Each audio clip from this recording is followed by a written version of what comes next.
دربار مصطفیٰ کا دربار مصطفیٰ کا دیدار اللہ اللہ دربار مصطفیٰ کا دیدار اللہ اللہ دربار مصطفیٰ کا دیدار اللہ اللہ آقا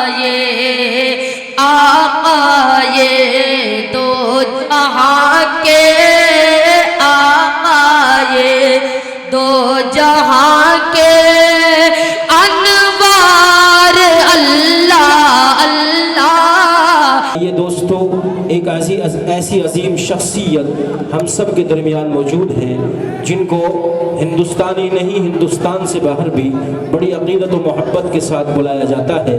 اللہ سبحانہ و تعالیٰ کے کلام میں تاثیر اتنی اعلیٰ ہے کہ غیر مسلم بھی جب اس کو سنتے تھے، مشرکین مکہ بھی جب اس کو سنتے تھے وہ بھی مبہوت ہو جاتے تھے، وہ بھی مسحور ہو جاتے تھے، وہ بھی سنتے ہی چلے جاتے تھے۔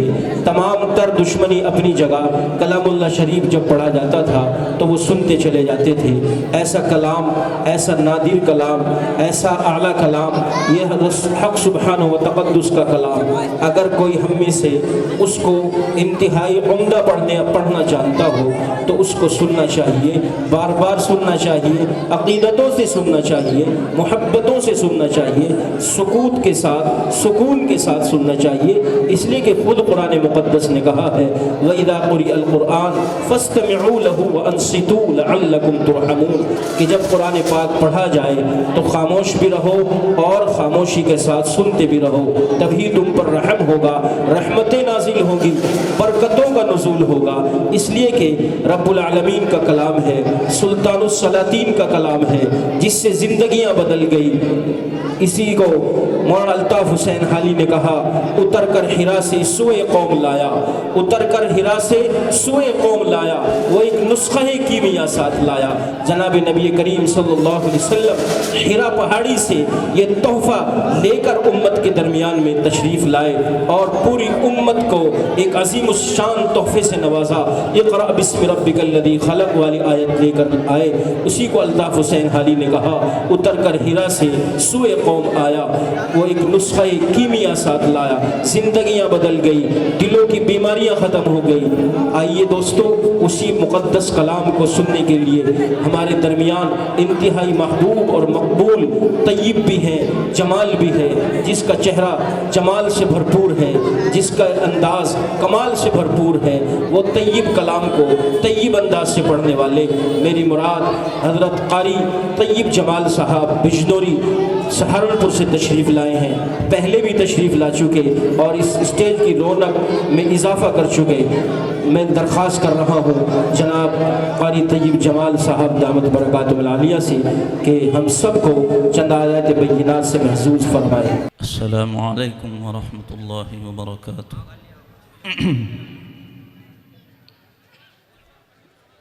معزز حاضرین گرامی، قرآن کریم کی تلاوت ہوگی، سبھی کو معلوم ہے، یہ سب پر آیا ہے کہ قرآن کریم مقدس کتاب ہے اور اس کا ادب سب سے زیادہ ہمارے ذمے ہے۔ آج یہ اس مدرسے کا جلسہ اور ہمارے محترم ماسٹر شمشاد صاحب کی محنتیں اور ان کے رفقا کی، انتظامیہ کی، جو آپ حضرات ان معصوم طلبہ کی شکل و صورت کے اعتبار سے اس کو محسوس کر رہے تھے۔ ایک بچے نے بھی نعت پڑھی، تو یہ نعت پڑھنا، اس سے پہلے ایک بچے نے تقریر کی، یہ تقریر کرنا کوئی آسان کام نہیں ہوتا۔ مائک پر آ کر اعلان بھی کر دینا بڑے سے بڑوں کا बाज़ मर्तबा याद करके आए ऐलान अगर तो वो भी भूल जाता है।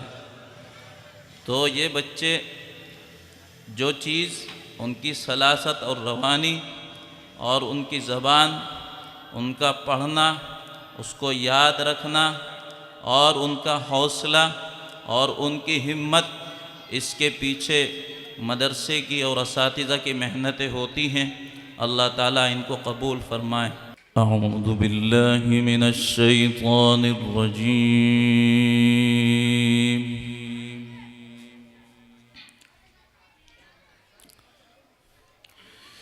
बिस्मिल्लाहिर रहमानिर रहीम।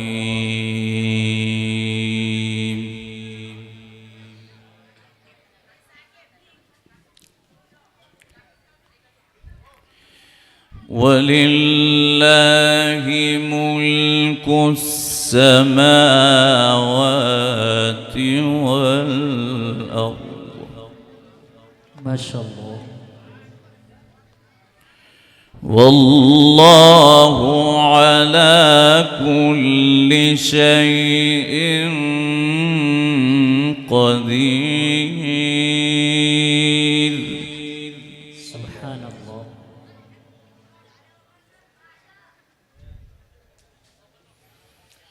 इन्न फी ख़ल्क़िस समावाति वल अर्दि वख्तिलाफिल लैलि वन नहार।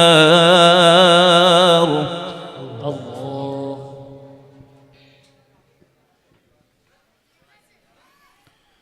واختلاف الليل والنهار لآيات لأولي الألباب.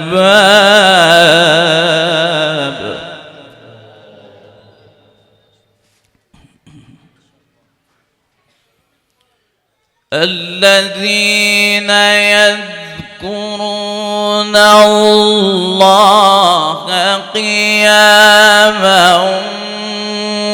وقعودا وعلى جنوبهم ويتفكرون في خلق السماوات والأرض. माशाअल्लाह। सुब्हानल्लाह। शोर बहुत कर रहे हैं, कहाँ से आ गए?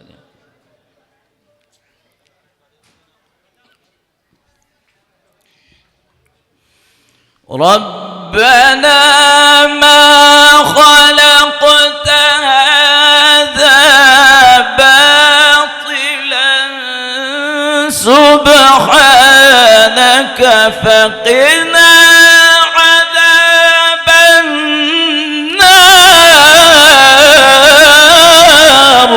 माशाअल्लाह। सुब्हानल्लाह। हय्याकल्लाह। अहसन जमील। सुब्हानक सुब्हानक फ़क़िना अज़ाबन नार।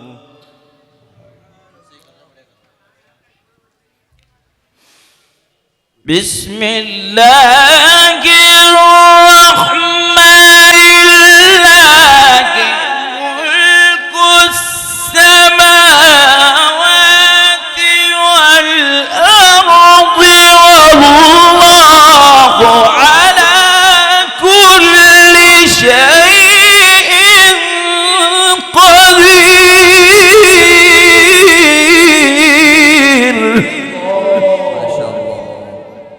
إن في خلق السماوات والأرض ما شاء الله واختلاف الليل والنهار.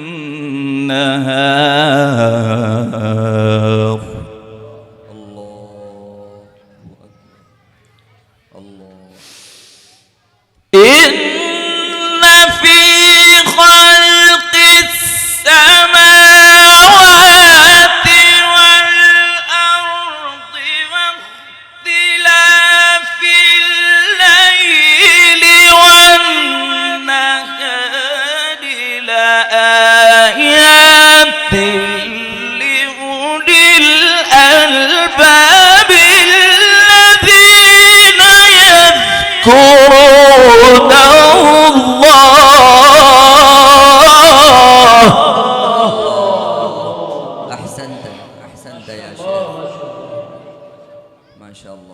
أحسنت يا شيخ.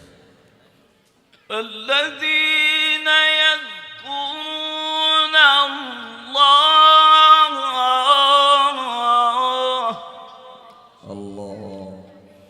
يذكرون الله قياما وقعودا. الله سبحان الله. إن في خلق السماوات والأرض واختلاف الليل والنهار لآيات لأولي الألباب الذين يذكرون الله قياما وقعودا.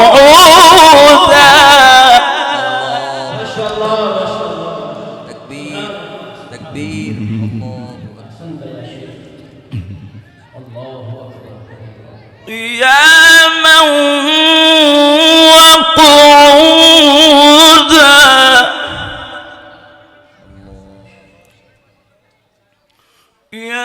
يذكرون الله قياما وقعودا.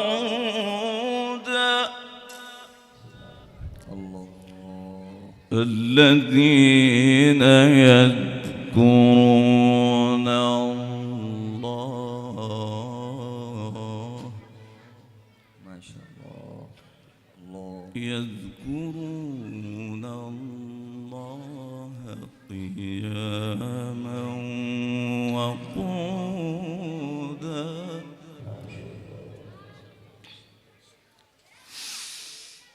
الذين يذكرون الله قياما وقعودا وعلى جنوبهم ويتفكرون في خلق السماوات والأرض ربنا ما خلقت هذا باطلا سبحانك. سبحان الله. ما شاء الله. الله أكبر. سبحانك فقنا عذاب النار.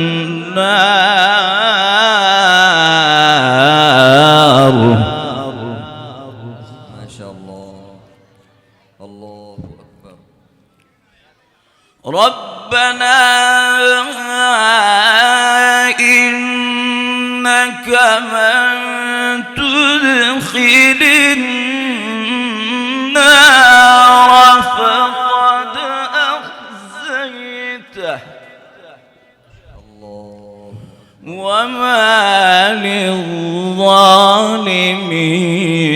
من أنصار.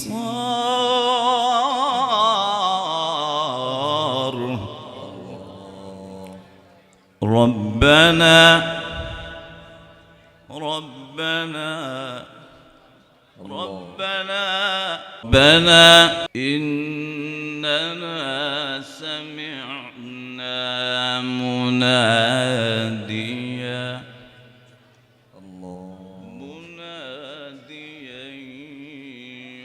ينادي للإيمان.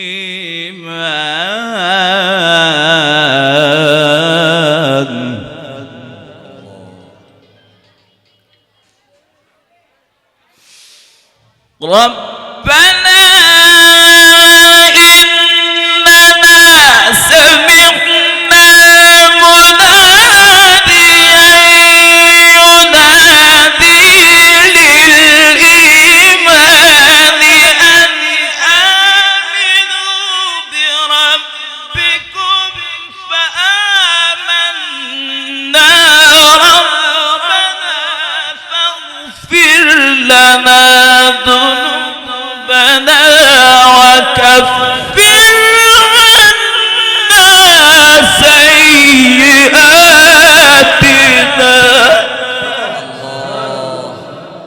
أحسنت يا شيخ، ما شاء الله ما شاء الله، سبحان الله. وتوفنا مع الأبرار. الله أكبر. وتوفنا مع الأبرار. اللهم آمين. ربنا فاغفر لنا ذنوبنا. ربنا فاغفر لنا ذنوبنا وكفر عنا سيئاتنا وتوفنا مع الأبرار.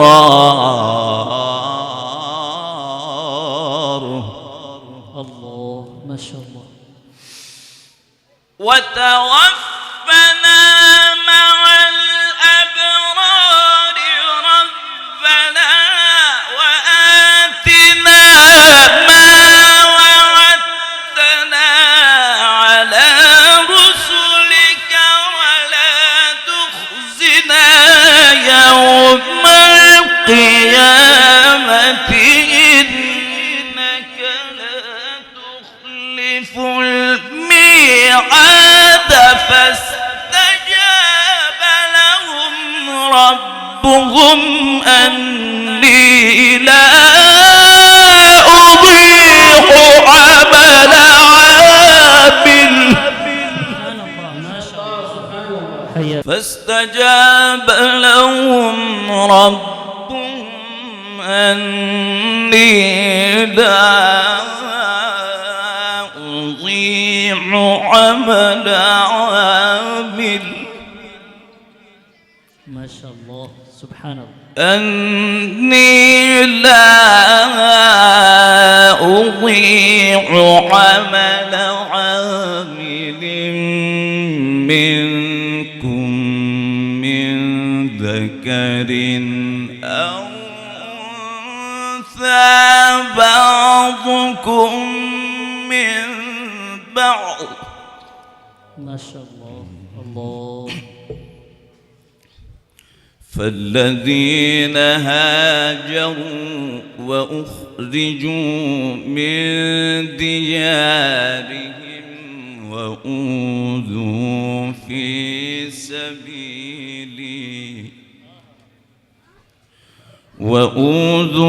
في سبيلي وقاتلوا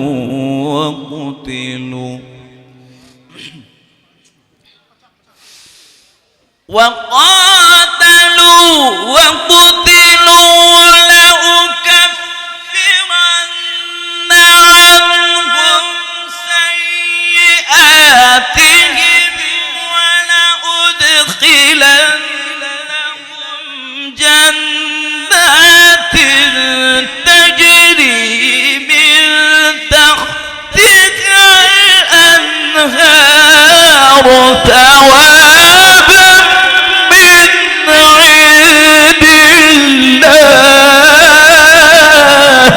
ما شاء الله سبحان الله. أحسن جميل يا شيخ.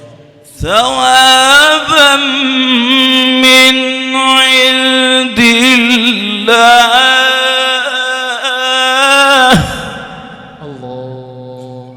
والله عنده حسن الثواب.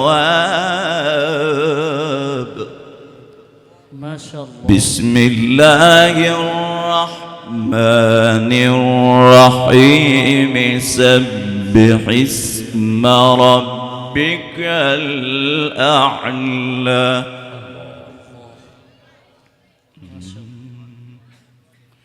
الذي خلق فسوى والذي قدر فهدى والذي أخرج المرعى المرعى والذي أخرج المرعى فجعله غثاء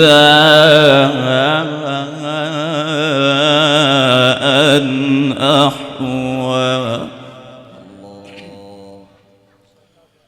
بسم الله الرحمن الرحيم سبح اسم ربك الأعلى. ما شاء الله.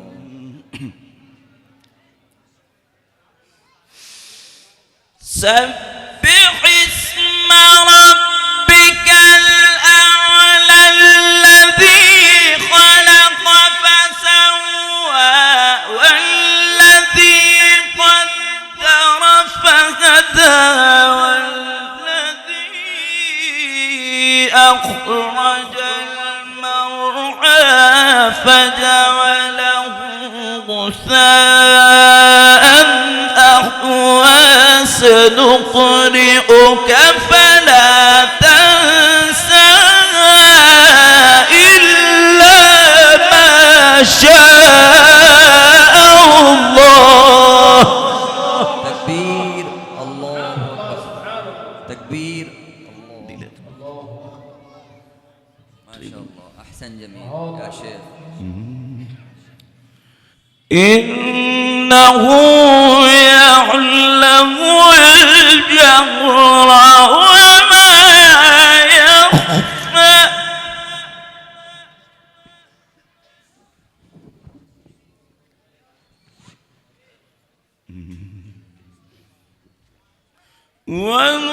ونيسرك لليسرى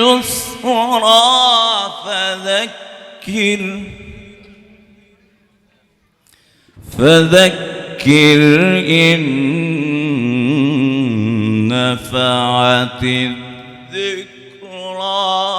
الله ما شاء الله. سيذكر من يخشى. الله الله الله ما شاء الله. بارك الله.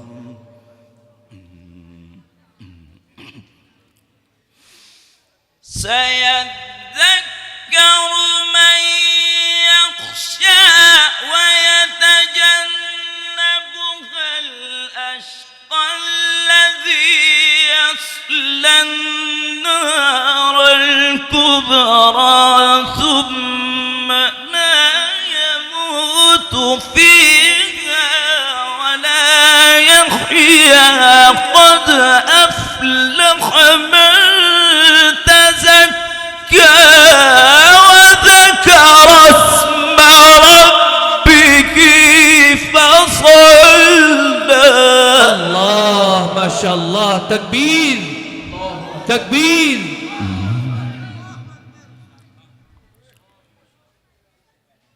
بارك الله في صوتك. بل تؤثرون الحياة الدنيا والآخرة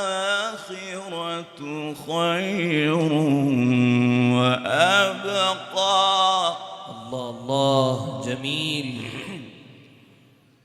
إن هذا لفي الصحف الأولى حلاوة ما شاء الله. بارك الله. في إبراهيم وموسى. الله. قد أفلح من تزكى وذكر اسم ربه. الله. وذكر اسم ربك فصلى. بل تؤثرون الحياة الدنيا والآخرة خير وأبقى. إن هذا لفي الصحف الأولى صحف إبراهيم وموسى. الله ما شاء الله، بارك الله في صوتك، اللهم زد فزد. لا إله إلا الله إلا الله إلا الله. لا إله إلا الله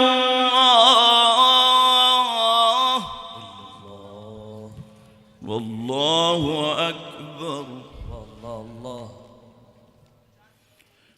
الله أكبر ولله الحمد ولله الحمد. بسم الله الرحمن الرحيم. قل هو الله أحد. الله يا سلام. لا إله إلا الله. الله حلاوة. لا إله إلا الله. لا إله إلا الله. لا إله إلا الله والله أكبر ولله الحمد. بسم الله الرحمن الرحيم.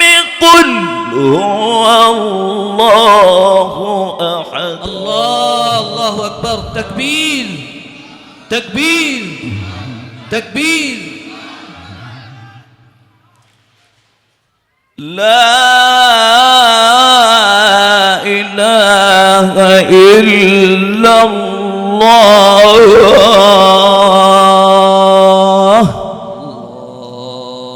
لا إله إلا الله والله أكبر. الله أكبر. ما شاء الله. الله أكبر ولله الحمد.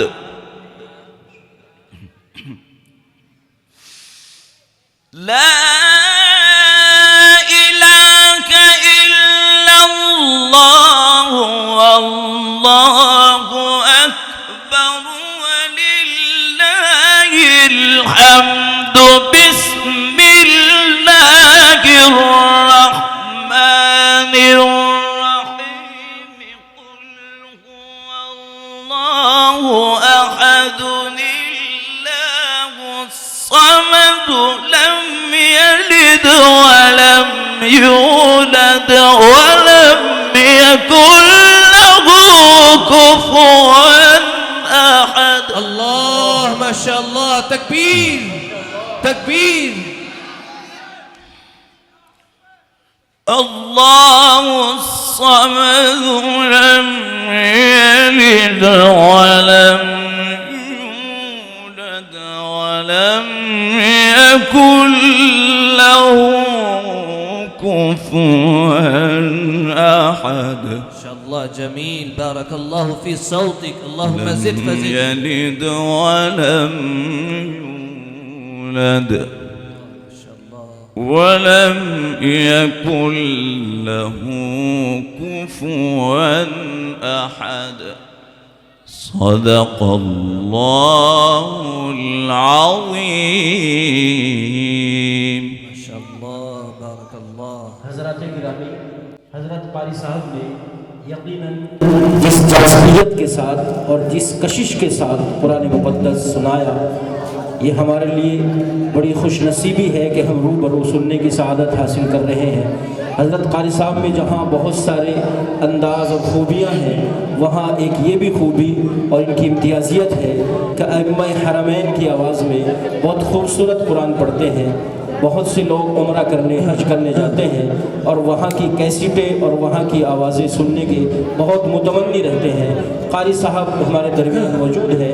میں پورے مجمع کی طرف سے، خصوصاً اہل اسٹیج کی طرف سے قاری صاحب کی خدمت میں درخواست کر رہا ہوں کہ ائمہ حرمین کی آواز میں بھی چند آیات بینات ہم سب کو، چند آیات بینات سے ہم سب کو محفوظ فرما دیں۔ معزز بھائی خاموش ہو جائیں۔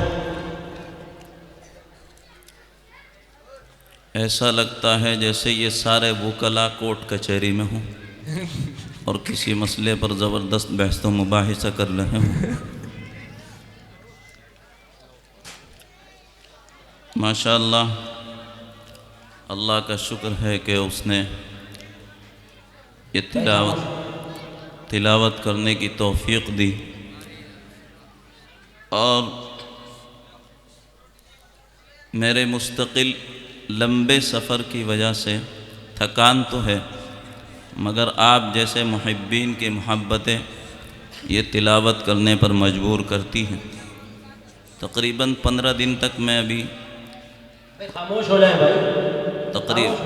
اکثر 15 دن کے اندر کلکتے سے چنئی، چنئی سے کلکتہ، کلکتے سے آسام، آسام سے بنگلور، حیدرآباد، ایسے ہی ڈیلی ایک مرتبہ تو 3 دن میں تقریباً بستر پہ صرف 2 ہی گھنٹے سوئے۔ تو یہ میری ساتھ جو ہے خصوصاً میرے اساتذہ کی دعا ہے۔ مجھے یاد ہے کہ میں ابھی تک بھی، میرے استاد محترم کا انتقال ہو گیا، بہت بڑے بزرگ تھے، اللہ تعالیٰ ان کی مکمل مغفرت فرمائے۔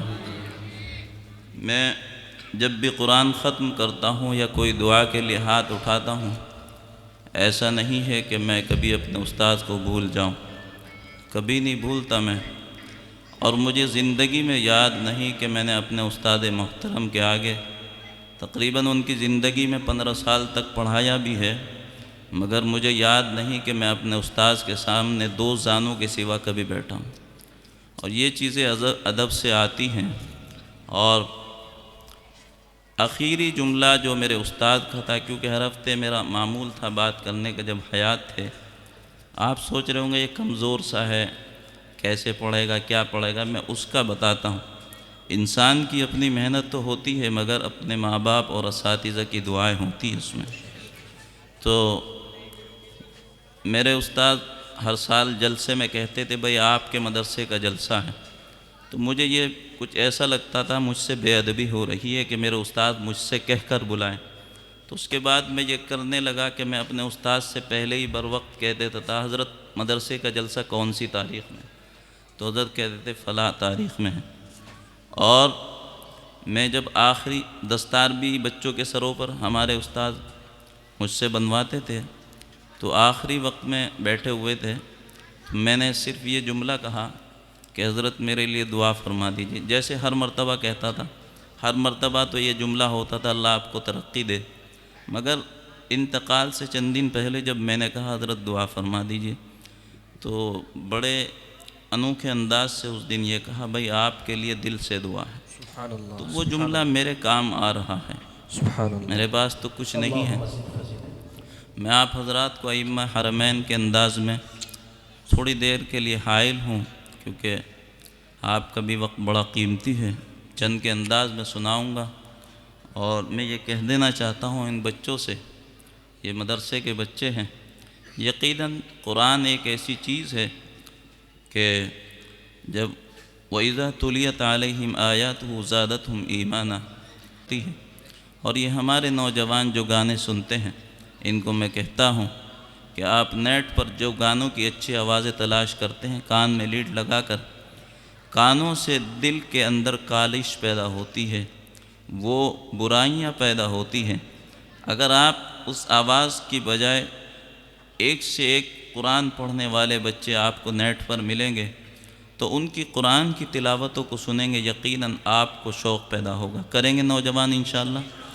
بالکل گانوں کو چھوڑ کر انشاءاللہ روزانہ تلاوت नेट पर सर्च कर लीजिए, बहुत अच्छी अच्छी आवाज़ें कि जिनको सुनकर आपका दिल खुश होगा। गानों से दिलों को खुश न कीजिए, आप कुरान से दिल को खुश कीजिए। तो मैं कहता हूँ इंशाअल्लाह, और ये जो नन्हे मुन्ने तलबा बैठे हैं मासूम से, यकीनन इनको जज्बा हुआ होगा कि हम भी कुल हुवल्लाह एक सांस में पढ़ेंगे। ऐसा नहीं है, आप धीरे धीरे मश्क करेंगे। आवाज़ अगर आप ज़्यादा ज़ोर लगाओगे तो अवतार सौतियात होते हैं अंदर।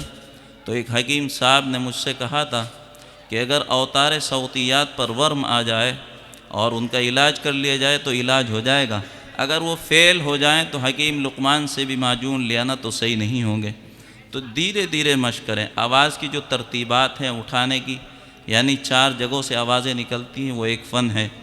तो मैं हमारे अज़ीज़ तलबा धीरे धीरे मश्क करें, अगर करेंगे इंशाअल्लाह। करेंगे तलबा मश्क इंशाअल्लाह, पढ़ेंगे इंशाअल्लाह। मैं आप हज़रात को, जैसे मौज़्ज़िन आकर शुरू में तकबीर कहते हैं, उनके यहाँ इनफिरादी होती है, हमारे यहाँ 2 मरतबा होती है, वो भी है, मगर नक़लन में वो 1 मरतबा पढ़ूँगा, एक मरतबा। कोई ये ना समझे कि ये जो है पता नहीं क्या हो गया इसको। तो मैं इंशाअल्लाह बितरतीब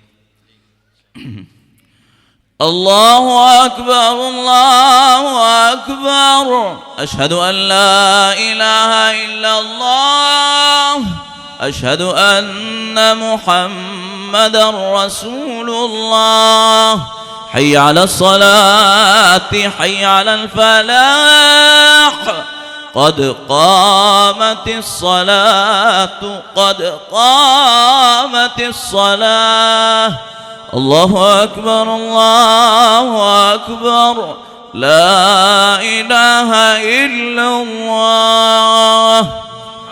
शेख सऊद इब्न इब्राहिम अश्शुरैम, इस्तवू इअतदिलू अक़ीमू सुफूफकुम सव्वुल मनाकिब वल अक़दाम वसुद्दुल खलल अतिम्मुस सफ़्फ़ल अव्वल फ़ल-अव्वल।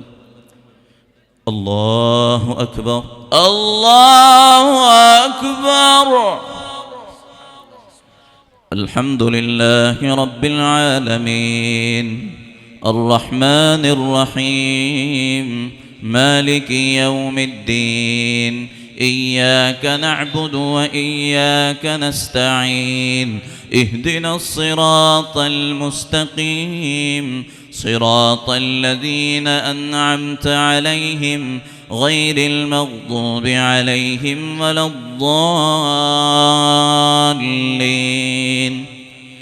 आमनर रसूलु बिमा उन्ज़िला इलैहि मिर रब्बिहि वल मुअ्मिनून, कुल्लुन आमन बिल्लाहि व मलाइकतिहि व कुतुबिहि व रुसुलिहि, ला नुफ़र्रिक़ु बैन अहदिम मिर रुसुलिहि, वक़ालू समिअना व अतअना गुफ़्रानक रब्बना व इलैकल मसीर। ला युकल्लिफ़ुल्लाहु नफ़्सन इल्ला वुस्अहा, लहा मा कसबत व अलैहा मा इक्तसबत, रब्बना ला तुआखिज़ना इन नसीना औ अख़्तअना, रब्बना वला तहमिल अलैना इस्रन कमा हमलतहु अलल लज़ीना मिन क़ब्लिना, रब्बना वला तुहम्मिलना मा ला ताक़त लना बिहि, वाअफ़ु अन्ना वग़फ़िर लना वरहमना, अन्त मौलाना फंसुरना अलल क़ौमिल काफ़िरीन। अल्लाहु अकबर, अल्लाहु अकबर। समिअ अल्लाहु लिमन हमिदह, रब्बना वलकल हम्द। अल्लाहु अकबर, अल्लाहु अकबर, अल्लाहु अकबर, अल्लाहु अकबर, अल्लाहु अकबर, अल्लाहु अकबर। शेख अब्दुल्लाह इब्न अव्वाद अल-जुहनी, अल्लाहु अकबर, अल्लाहु अकबर। अल्हम्दुलिल्लाहि रब्बिल आलमीन, अर्रहमानिर रहीम, मालिकि यौमिद्दीन, इय्याक नअबुदु व इय्याक नस्तईन, اهدنا الصراط المستقيم صراط الذين أنعمت عليهم غير المغضوب عليهم ولا الضالين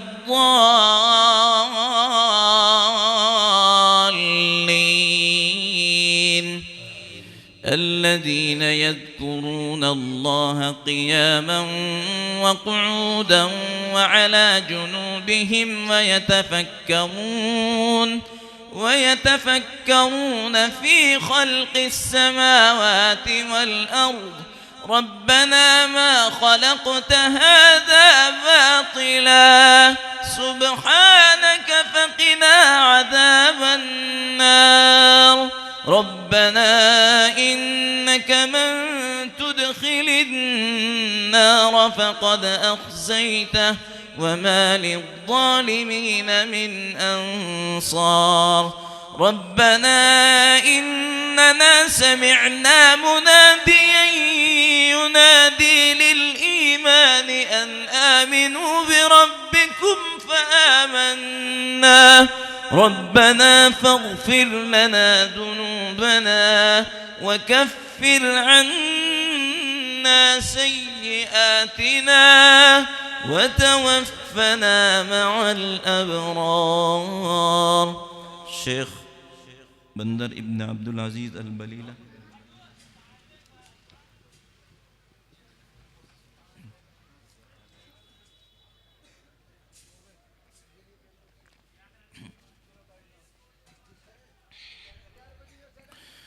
الحمد لله رب العالمين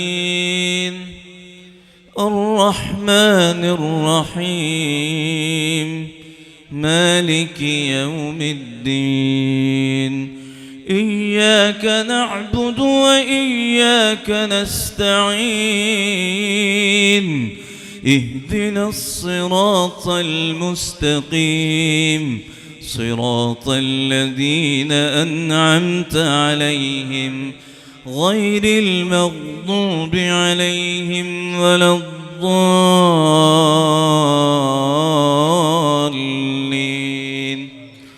ربنا وآتنا ما وعدتنا على رسلك ولا تخزنا يوم القيامة إنك لا تخلف الميعاد शेख माहिर बिन हमद अल-मुआक़ली। उसके बाद एक इमाम मदीना मुनव्वरा के साबिक़ इमाम शेख मोहम्मद अय्यूब इब्न यूसुफ़ और फिर अखीर करता हूँ कोशिश करता हूँ शेख अब्दुर्रहमान अस्सुदैस। अल्हम्दुलिल्लाहि रब्बिल आलमीन अर्रहमानिर रहीम मालिकि यौमिद्दीन इय्याका नअबुदु व इय्याका नस्तईन اهدنا الصراط المستقيم صراط الذين أنعمت عليهم غير المغضوب عليهم ولا الضالين فاستجاب لهم ربهم أني لا أضيع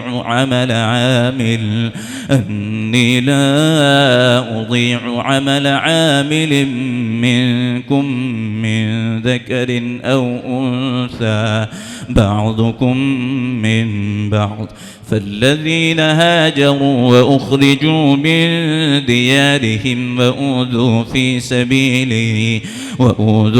سبيلي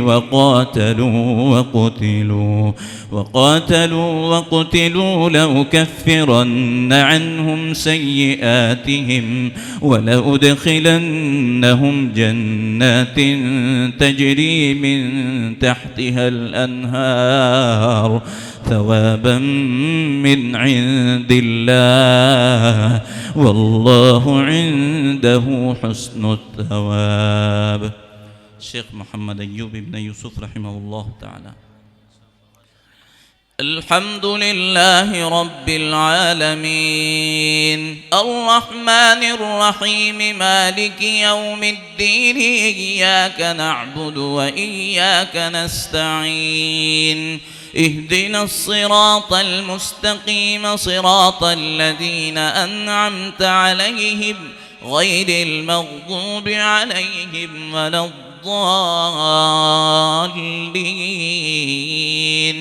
لا يغرنك تقلب الذين كفروا في البلاد متاع قليل ثم مأواهم جهنم وبئس المهاد.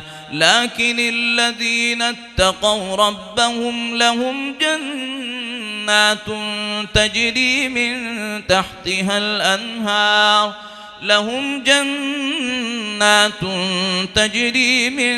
تحتها الأنهار خالدين فيها نزلا من عند الله وما عند الله خير للأبرار. وإن من أهل الكتاب لمن يؤمن بالله وما أنزل إليكم وما أنزل إليهم خاشعين لله لا يشترون بآيات الله ثمنا قليلا أولئك لهم أجرهم عند ربهم إن الله سريع الحساب. يا أيها الذين آمنوا اصبروا وصابروا ورابطوا واتقوا الله لعلكم تفلحون.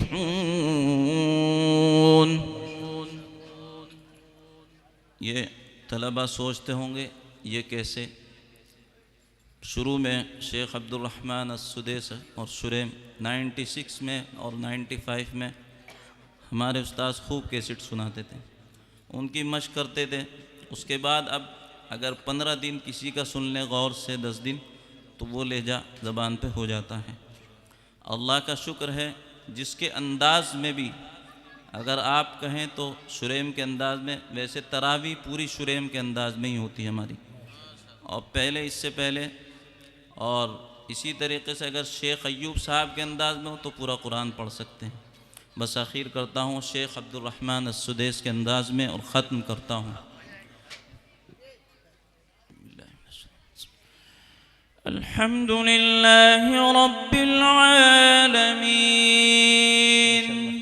अर्रहमानिर रहीम मालिकि यौमिद्दीन इय्याका नअबुदु व इय्याका नस्तईन इहदिनस सिरातल मुस्तकीम सिरातल लज़ीना अनअमता अलैहिम गैरिल मग़्दूबि अलैहिम वलद्दाल्लीन।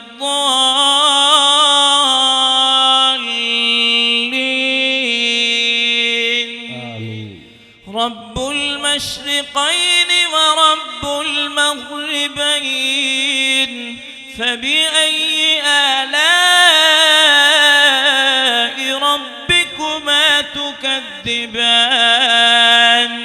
मरजल बहरैन यल्तक़ियान बैनहुमा बरज़ख़ुन ला यबग़ियान फबिअय्यि आलाइ रब्बिकुमा तुकज़्ज़िबान। यख़रुज मिनहुमा अल-लुअ्लुअु वल-मरजान फबिअय्यि आलाइ रब्बिकुमा तुकज़्ज़िबान। وله الجوار المنشآت في البحر كالأعلام فبأي آلاء ربكما تكذبان؟ الله أكبر الله أكبر.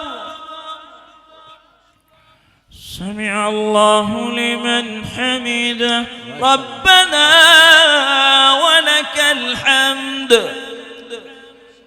الله أكبر الله أكبر الله أكبر الله أكبر الله أكبر الله أكبر الله أكبر الله أكبر. السلام عليكم ورحمة الله. السلام عليكم ورحمة الله. ما شاء الله أكبر. السلام عليكم ورحمة الله. السلام عليكم ورحمة الله. ما شاء الله जज़ाक अल्लाह बारक अल्लाह. एक बार लिल्लाहि तकबीर, लिल्लाहि तकबीर, लिल्लाहि तकबीर.